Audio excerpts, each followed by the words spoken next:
feel good. I spoke on him before. I'm grateful for every moment that I get to play on this floor. So incredible feeling, and I look forward to Game 3. How do you think you recovered from that game the other night? How do I what? How did you recover from that? How did you feel? I'm good. Yeah. So you can play 28 again if you were asked to. Whatever it takes.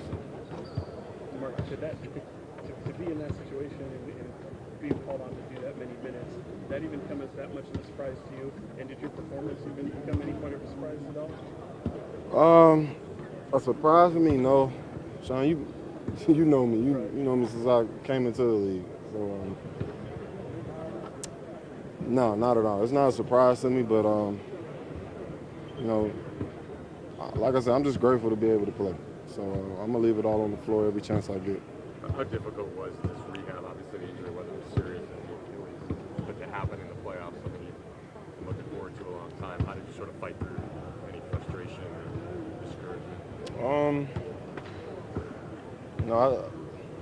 I would be lying if I didn't, say I had my dog days. But I went through them. I powdered, I soaked, I felt sorry for myself, and I just started the process. Me just sitting around feeling sorry isn't gonna help me get on the floor. So, once I talked with Rick and the staff and some of the doctors, they told me it's a chance that it's a small window that I could come back and play. It would be up to me, and it would be a hard, intense rehab. So, I went through with that, and blessed enough to be in this position. When you have a game like you did the other night, does it confirm that it was all worth it, and it was like the best possible scenario that came out of a difficult situation? Definitely the best, best scenario in a difficult situation. But obviously, I wish it could have been, avoided and all.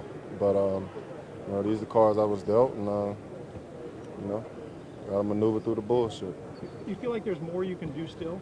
I mean, you're not at your all-star level yet because you're coming back from 2 difficult injuries, but do you see more in front of you right now in these games? Oh, I'm far from a finished product. So that's the encouraging part about all of this. I know I got a lot of work to do. I know I got a lot of room for improvement. So obviously it's a process, and I just got to go through it. The boxing one they played the other night, DeMarcus. Steph talked about it post-game, called it janky. How would you describe it? Janky for sure. Had you ever seen anything like that before? Yeah, middle school, AAU, some high school days. It's been a while since I've seen it in this setting, but for sure janky. You said there were dog days that you went through. Who sort of helped you through that? Your teammates, your mom? Who sort of helped you? Family. That's what I lean on the most. That's my circle. So that's what gets me through everything. Have you been able to enjoy all this, considering Sacramento was so long ago, and the goal at that point was just playoffs and winning well in the NBA Finals? No, I haven't enjoyed it yet. I'm not really trying to. I'm taking everything a day at a time, and I, good or bad, I kind of put those days behind me and just move forward. And once everything is over and I can kind of sit back and chill, I reminisce on it. And for you, just how do you describe this experience that you're going through right now? I'm not getting too high or too low. I'm just, as I say, I'm maneuvering through the bullshit, and once everything comes to a close, then I sit back and kind of reflect. But as of right now, I'm taking it a day at a time. Do you feel like you and Andrew, make up a pretty good tag team in the middle there? You and Andrew Bogut? For sure. I mean, Bo's an incredible player. He's done it at the highest level before. His experience and just the way he goes about the game. I mean, you gotta appreciate guys like that. So he's helped me. Me being a veteran in this game, I'm still being helped by guys older. He's incredible. His mind when it comes to the defensive side of the ball is incredible. So that's something that I look up to him at. So he's helped in so many ways. How much do you feel needed more than ever now with these absences, with Klay potentially out? I mean, this team isn't exactly at full strength, obviously. Does that welcome that sort of? I'm not putting pressure on just myself. This is gonna take a team effort. Everybody in that locker room is needed, from first guy to the last guy. So we believe in our saying, strength in numbers. And when one guy goes down, the next steps up. So that being said, that's what's gonna happen in Game 3. Somebody else is gonna step up in another person's absence. So that's how we rock. DeMarcus, as a rookie, do you have any particular memories of NBA Finals games or performances that stuck out to you, like, that you watched growing up? Nah. How surprising was it, though, when you say strength in numbers and everybody else kind of stepping in, to see that many guys kind of go down with injury in that last game? Say that one more time. Just to see how many of those guys go down with injury in that last game, maybe not having a few of them in the next game, the next man up mentality, but then to have so many guys go down in that one game. This shows, like, no matter what type of adversity hits us, we find a way to bounce back. So, and every guy in that locker room was prepared to play whenever their name is called upon. And it's credit to the locker room, it's credit to the guys there. It's called being a professional, being ready when your name is called upon, and that's what every guy does in that room.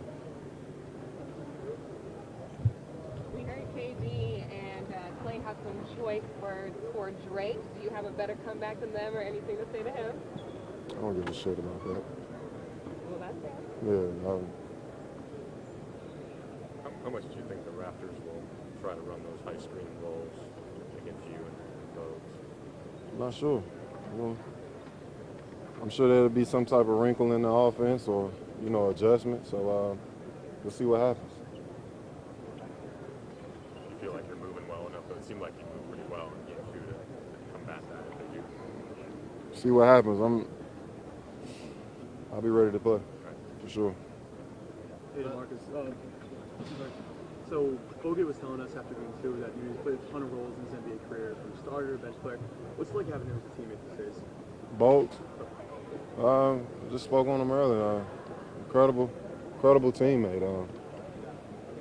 He's played all type of roles. He's been, at the top, and he's been at the bottom. He's seen the good glory days and he's seen some dog days as well. So he's a well-rounded vet. He's seen it from all angles. So his experience is unmatched when it comes, to this game. So definitely a guy we lean on, we appreciate, we look up to. So it's great to have him. Last couple of questions, DeMarcus. Boogie, it's your first time in the final. So what are some things you feel like in this series is out of your expectation regarding to the intensity or anything else? Honestly, I just don't even look at it that way. Everybody's just so locked in on the task at hand. Like, I'm not really looking at, what's hard about it or, whatever the case may be. I'm swinging back with whatever swings at me, if that makes sense. So that's how I approach it. Did your previous rehab, going through 12 months, did that help you kind of look at the 6 weeks and go, all right, it's not 12 months, it's just 6 weeks I can do this? No, it didn't help at all. DeMarcus, coming back to Oracle. Okay. What does this team gain playing in front of its home fans on its home floor? Come out and play our style of basketball. When we're playing the right way, we're a tough team to beat. Defense on the string, sharing the ball, moving it. That, along with the energy that's going to be in the building, we got a great chance. What do you think of that first playoff experience that you had? I know it wasn't a game you were exactly thrilled with your performance. How much did this last game in the finals help kind of erase that memory for you? You said my first game? Yeah, that first playoff game. I know against the Clippers? Yeah, I know it was a win, but you weren't exactly thrilled with the way you had played in that game.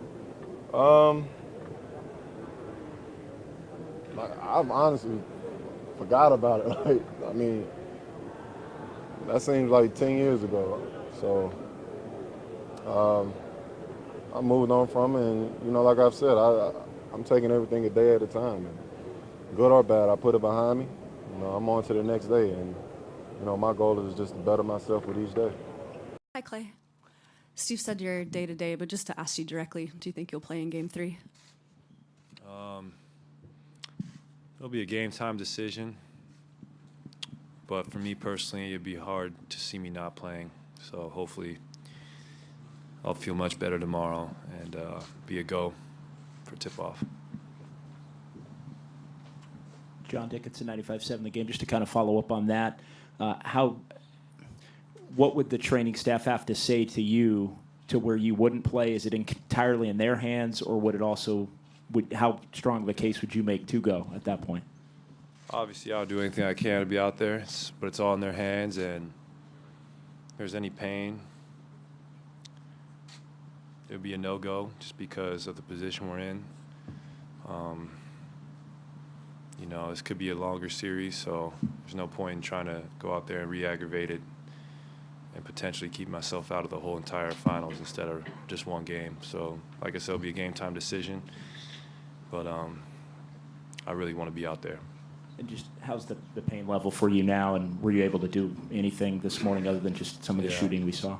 Oh, it's much better than it was Sunday night, so hopefully the same progress will be made, and I'll be moving like my normal self tomorrow. But pain level wasn't too crazy at all. Mark, next row. Klay, Mark Schwartz, ESPN. People like Boogie and Steph have never remembered seeing a box-and-one in the NBA until Sunday night. What did you think of that defense? Steph called it disrespectful and janky.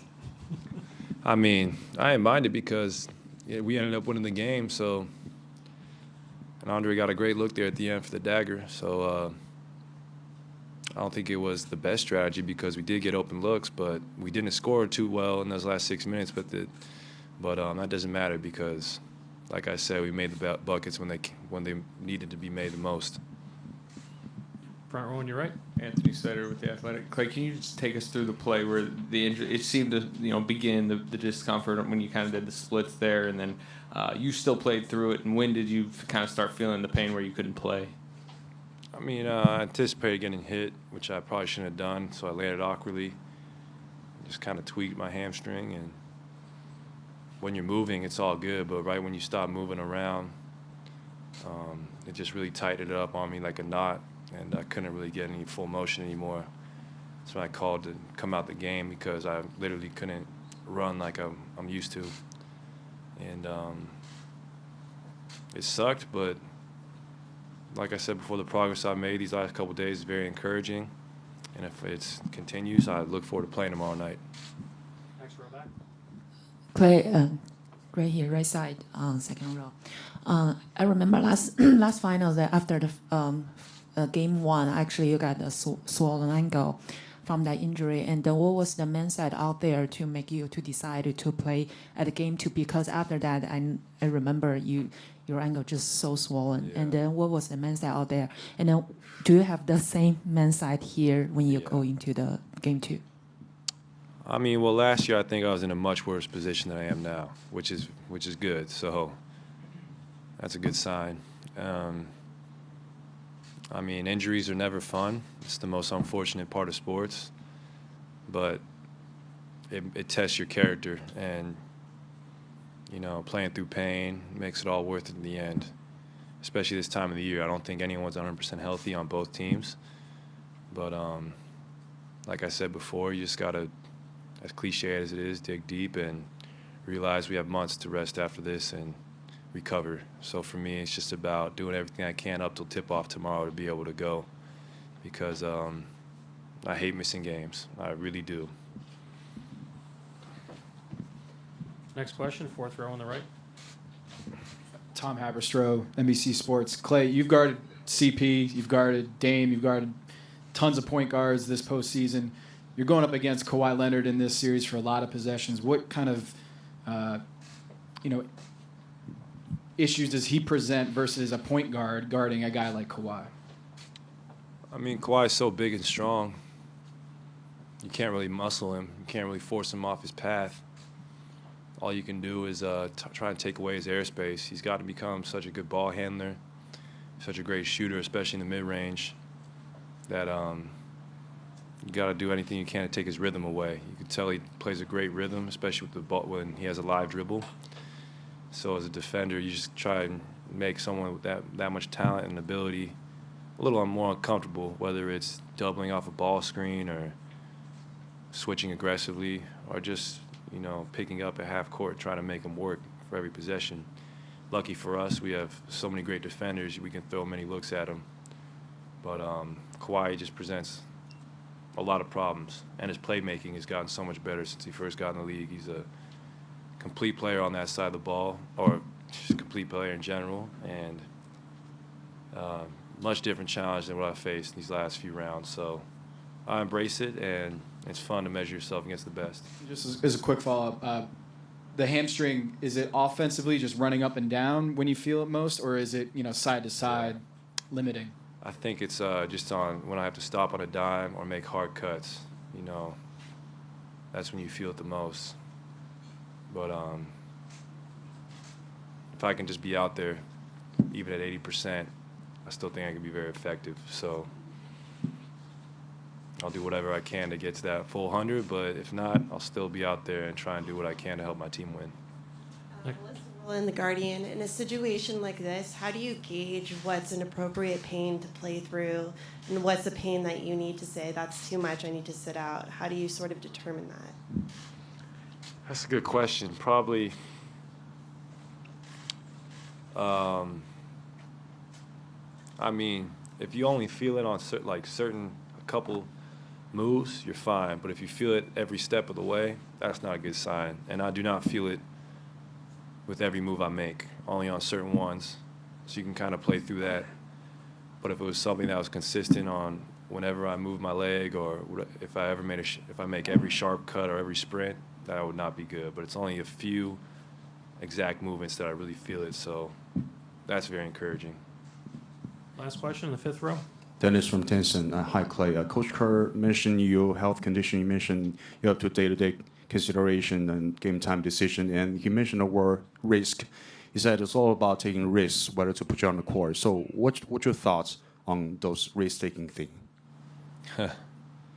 Well, something's got to give. It's the NBA Finals, and I mean, we're putting our bodies on the line every game. That's just the nature of our business, injuries, and obviously we have such a great training staff that they're closing that window of risk for me by the hour. And from the progress I've made these last 2 days, I'm very encouraged that I'll be able to go out there tomorrow night. And as long as nothing's torn or really injured, I'm not too fearful of it because, knock on wood, I've been very blessed with not very many traumatic injuries in my career. And I don't think this one is of greatest concern, but it's just the day and age we live in where, you know, little things can just grow to be big problems, but I don't think this will be one of them. Thank you, Klay.